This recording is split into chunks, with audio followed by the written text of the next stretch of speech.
Assalamualaikum warahmatullahi wabarakatuh. Syekh Imam Nawawi Al-Bantani seorang yang alim, zuhud, dan intelektual. Kiprahnya pernah menjadi imam Masjidil Haram di Mekah, dan bahkan karya-karya beliau menjadi bacaan dan referensi di Universitas Al-Azhar, Kairo, Mesir. Syekh Imam Nawawi Al-Bantani adalah ulama Nusantara yang lahir pada masa kolonial, tepatnya di Desa Tanara, Tirtayasa, Banten, pada tahun 1230 Hijriah atau 1814 Masehi. Memiliki nama asli Abu Abdul Mu'ti Muhammad atau Muhammad Nawawi yang dikenal dengan nama Syekh Imam Nawawi Al-Bantani. Syekh Imam Nawawi Al-Bantani merupakan sosok ulama yang teguh mempertahankan keilmuan klasik. Ia termasuk salah satu mahaguru bagi ulama-ulama Nusantara dan bahkan dunia mengakuinya. Berikut mutiara nasihat Syekh Imam Nawawi Al-Bantani tentang kehidupan.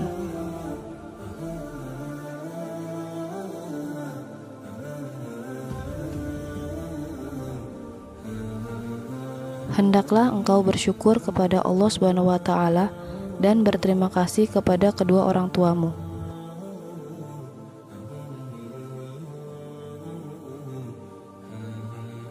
Tidak ada seseorang itu disebut sebagai orang alim sehingga ia mengamalkan ilmunya.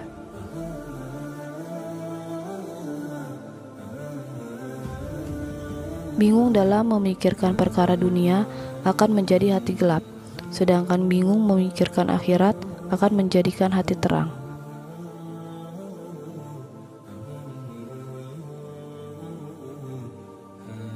Barang siapa menuntut ilmu, maka syurgalah yang dicari, dan barang siapa mencari maksiat, maka nerakalah yang dicarinya.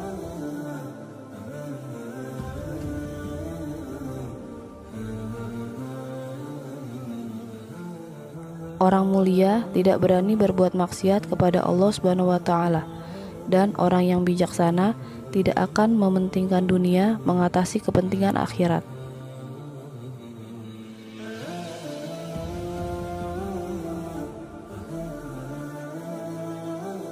Janganlah meremehkan dosa-dosa kecil, karena dari situlah bersemi dosa-dosa besar.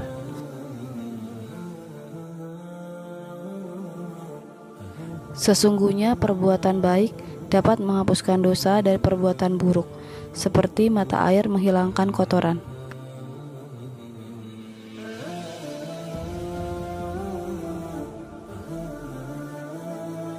Telah nampak kerusakan di daratan dan di lautan itu lantaran perbuatan tangan-tangan manusia sendiri.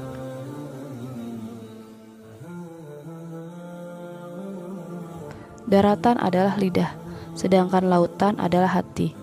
Maka apabila lidah telah rusak, maka pribadi-pribadi manusia menangisinya, dan apabila hati rusak, maka para malaikat menangisinya.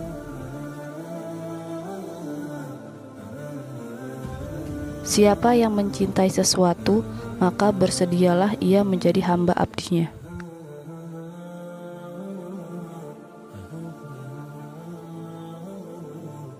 Kesempurnaan akal itu diperoleh dengan mengikuti keridhaan Allah Subhanahu wa Ta'ala dan menjauhi larangannya.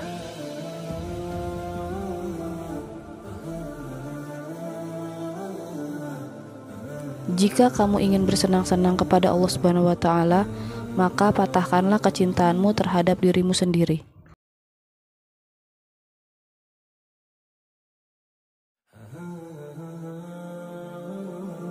Tiga perkara dapat melenyapkan kerisauan, yaitu mengingat Allah Subhanahu wa Ta'ala, berjumpa dengan wali-wali Allah Subhanahu wa Ta'ala, dan mendengarkan ucapan ahli hikmah.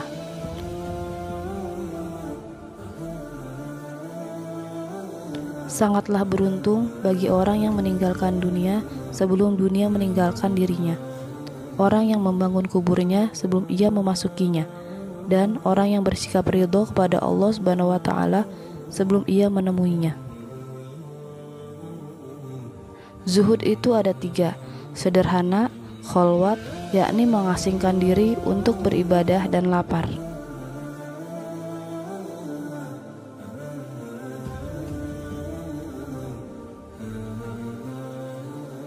Janganlah engkau memberikan keuntungan dirimu dengan sesuatu yang lebih besar daripada apa yang lebih baik kamu lakukan setiap waktu.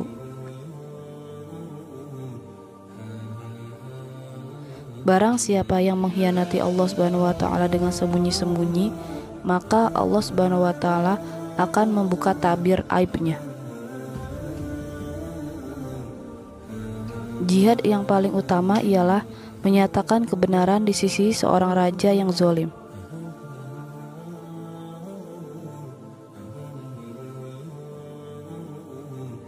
Cinta kepada Allah Subhanahu wa taala itu adalah asas makrifat. Ifah atau menjaga kehormatan diri itu tanda yakin. Sedangkan pangkal yakin adalah takwa dan ridho dengan takdir Allah Subhanahu wa taala.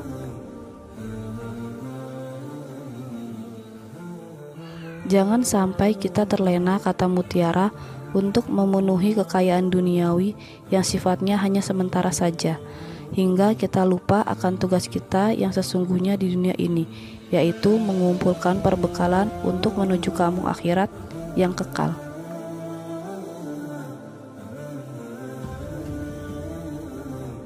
Jika mencari nafkah merupakan ibadah, semakin kerja keras kita, insya Allah semakin besar pahala yang akan diberikan oleh Allah Subhanahu wa taala.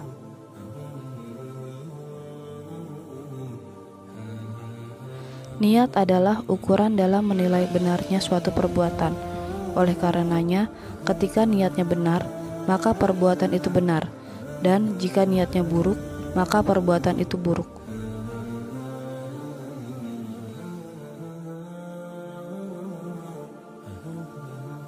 Jika nafkah yang didapat merupakan bekal untuk beribadah, maka semakin banyak nafkah yang didapat, semakin banyak ibadah yang bisa dilakukan.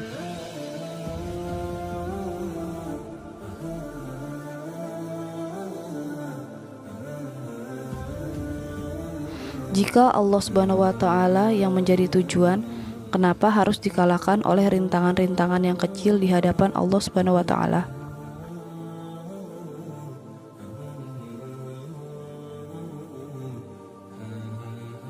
Takwa mencakup 3 pengertian: menunaikan segala perintah, menjauhi segala yang dilarang, menjauhi hal-hal yang subhat.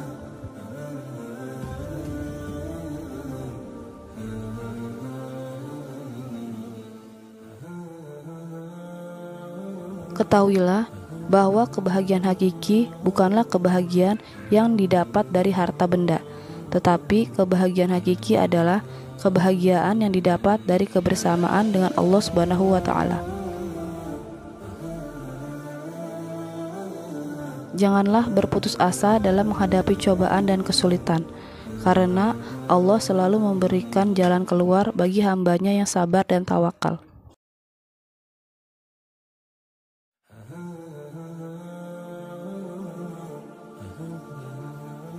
Jadilah pribadi yang produktif dan berkontribusi bagi kebaikan umat, karena setiap amal kebaikan yang dilakukan dengan niat yang ikhlas akan dihitung sebagai amal kebaikan yang berlipat ganda di sisi Allah Subhanahu wa taala.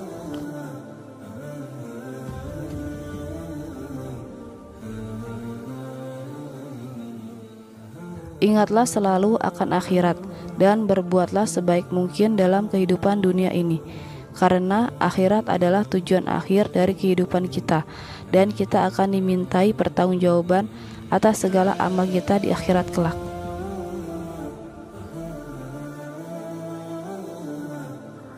Janganlah terlalu berlebihan dalam mengejar dunia, karena kebahagiaan hakiki tidak dapat dicapai dengan kekayaan semata, melainkan dengan mengikuti ajaran agama dan memperbaiki akhlak kita.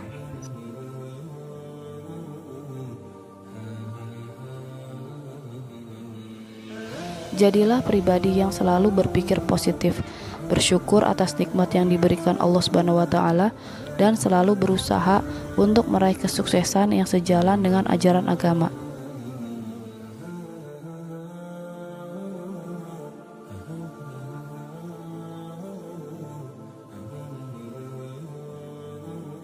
Berdoalah kepada Allah Subhanahu wa taala dengan tulus dan penuh keyakinan, karena doa adalah senjata yang paling ampuh dalam menghadapi segala cobaan dan kesulitan dalam hidup.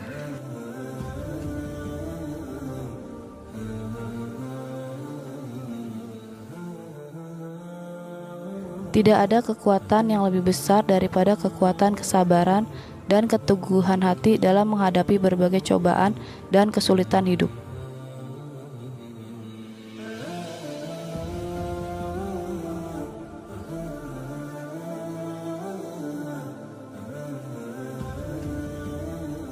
Kita harus selalu mengedepankan rasa syukur dan memperhatikan orang-orang yang lebih membutuhkan, karena dengan begitu kita dapat mengembangkan rasa empati dan mencapai kedamaian batin yang sejati.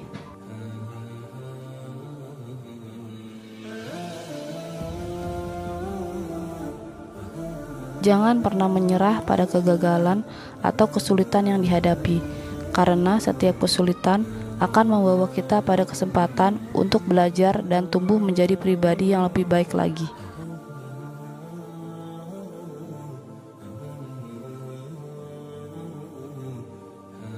Demikianlah mutiara nasihat Syekh Imam An-Nawawi Al-Bantani.